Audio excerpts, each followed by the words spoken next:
আমি কিন্তু আজি 10 মাহ ধৰি পেলাই আমাক কোনো ধৰণৰ এটা নটিফিকেশ্যন নাই, কোনো ধৰণৰ এটা খবৰ দিয়া নাই যে কিয় হোৱা নাই, কি কথা। আমি বহুত অশান্তিত ভুগি আছোঁ এইকেইদিন, কাৰণ বহুতে প্ৰাইভেট চাকৰি কৰি আছে আৰু প্ৰাইভেট চাকৰি এতিয়া বহুতে পাতিছে যে চাকৰিটো পাব বুলি ক'লে সকলোৱে পাতিছে প্ৰাইভেট চাকৰি।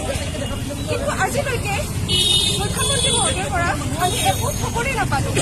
আমি 10 মাহ আজি এই জুলাই মাহত হয়তো ছেপ্টেম্বৰ মাহলৈ আৰু কি হয় দেৰি হৈ যাব পাৰে, কিন্তু তাৰ আগত আমাক নিযুক্তি লাগে, আমাক নিযুক্তি পত্ৰ লাগে, আমাক অধিকাৰ লাগে, আমাক অধিকাৰখিনি আমাক দিয়ক ছাৰ, আমাক আমাৰ অধিকাৰখিনি দিয়ক।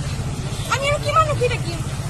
বহুত আশা কৰি পেলাই আপোনালোকৰ ওপৰত বহুত বিশ্বাস আছে, আপোনালোকক বহুত আশা কৰি পেলাই আমি ভোট দিছিলোঁ, কিন্তু আজিলৈকে একো ন্যায় পোৱা নাই। আমি 11,000 যদি দিব, ইয়াৰ কথা যদি চিন্তা কৰিব পাৰে, আমিতো 16,000, আমি 16,000 আমাক কিয় দিব নোৱাৰে? কি কথা?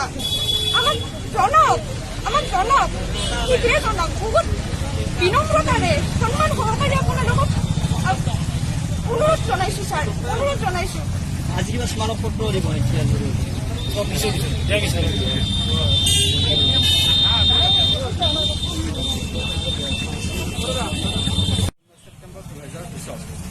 তাৰে আগতে অৰ্থাৎ আমাক আগষ্টৰ ভিতৰত আমাক নিযুক্তি পত্ৰখন আমাৰ হাতত লাগে।